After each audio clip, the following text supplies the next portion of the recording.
Baling straw today with my International 440 baler. Not really a 50s model, but it's doing a good job.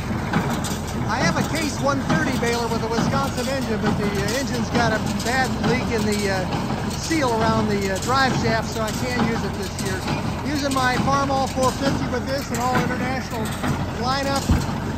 The 450's got a good speed for this. You got TA, the torque amplifier that you can use to slow down. So it's going real well. The straw is very clean. The wheat came off yesterday. It was about 71 bushels the acre.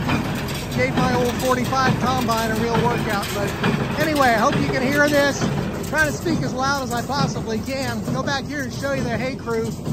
This is my 13-year-old grandson Micah here handling the things off the chute. He's a big boy, so he can do this.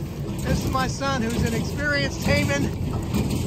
I started him when he was about 12, and he's helping out here today. So he's holding things together. That first one, that first round you make, you got to kind of hold the stuff in there. So we're only going to put about 80 to 100 bales on this load.